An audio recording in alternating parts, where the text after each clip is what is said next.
Last time on the Toast Reviews. This mayonnaise is 100 years old? That could be worse. Hello from Land of TV. This is King Cool. And welcome to the Toast Reviews. The episode, I guess, just because I didn't really have a theme for September thought up, so I had to draw out of the penalty box, and I drew out Soul Plane. And on the show we have regular English muffins. Here we go. Soul Plane is stupid. Okay, like, it's just, it's almost depressing, really, because, you know, there's so many, you know, people's like, man, when's your brother gonna get a chance to make a movie? And it's like, okay, here's your chance to make a black comedy, and it's really stupid. And it's not even that it's not stupid, it's also just not that funny, and it's, you know, completely structureless, which I sort of appreciate for some things, but it's like, alrighty, like, I mean, do I even have to say that maybe someone in the plane, you know, who might be in charge of flying the plane ends up getting knocked out, and then someone else has to land the plane? Or they make jokes about, like, let me start at the beginning. Kevin Hart wins $100 million in a lawsuit against an airline because he gets his ass stuck to a toilet seat because they start descent when he sits down when he's flushing. It's like, yeah, that's why you don't do this. This was after that episode of Mythbusters. It was 2004, so you really got no excuse, but alright.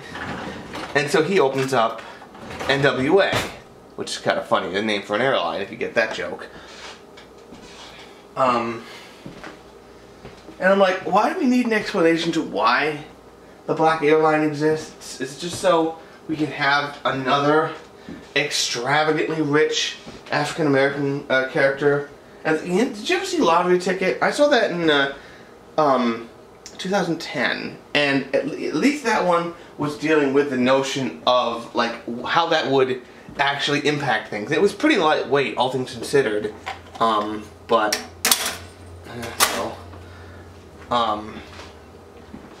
but it was still, like, it wasn't just, like, about dealing with the wealth in the movie. It was about dealing with the consequences of suddenly becoming rich.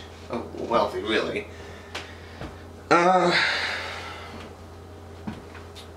So yeah, they have the airline and everyone's on it, and a white couple accidentally gets put on it, and obviously the little white kid starts acting black, and the white daughter starts to get seduced by a black guy, and they make jokes about penises and stuff. And Monique, if you're familiar with her, is one of the TSA agents who takes the guy over so he can undress him and cavity search him. It's like, that would have been a whole lot funnier before the whole TSA, you know, molesting thing started. There was one funny thing. Well, D.L. Hughley plays the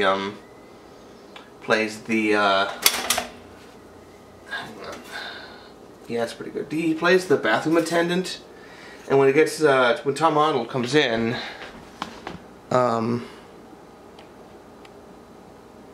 he's like, oh wait a minute, hang on, and takes the toilet seat, which has been is like really round. He takes this Caucasian adapter to make it like a square size for people with less junk in the trunk, and I'm like, alright, that at least is pretty funny, and at least it's an idea. But, like, if you were, you know, a suddenly wealthy African-American guy making the very first flight on this airline, and it's like, you got a brand new plane, I assume, because this thing is custom built with, of course it has hydraulics. Even though, I forget if hydraulics is supposed to be an African-American thing or a Latino thing. I've heard it be more that, but, I mean, I'm pretty not that familiar with race, so, and just in general, like, what the actual stereotypes are, because I live a pretty, it's Rhode Island, we want. See, I have sort of a silly perspective on that whole thing, but the thing is, why would you then make your coach section look like crap and look like all the seats are like, you had $100 million, make coach pretty good. And then they make the joke where it's like, oh, in first class, look how they got all this fancy stuff. They're serving duck and stuff. And when you go back there, they're all, although I do think it's funny that it's Popeyes, they get a box of Popeyes and they pass it back.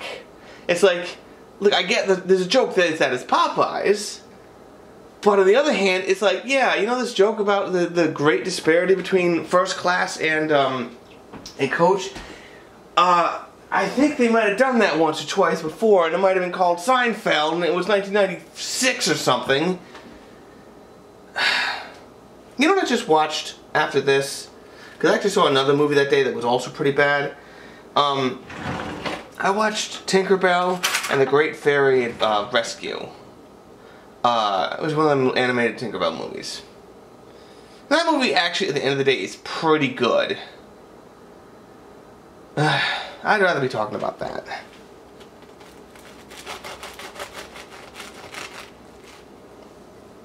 So, I still don't know what I'm going to do for this theme month.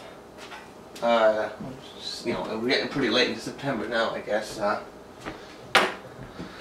Oh, yeah, this movie just depresses me.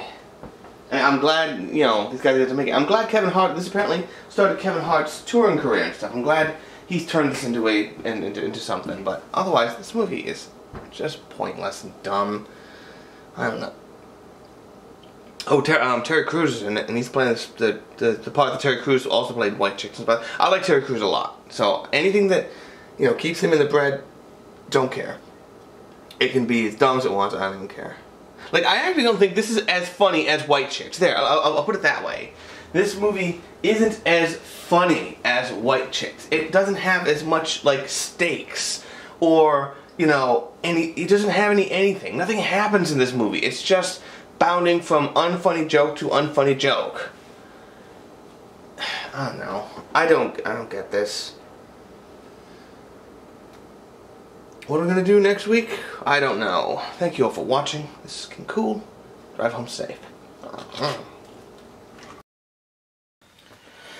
Oh, what the hell? Do you guys want to make this a penalty box month? Let's do this. Just draw. I don't have the ball right now. Draw that one.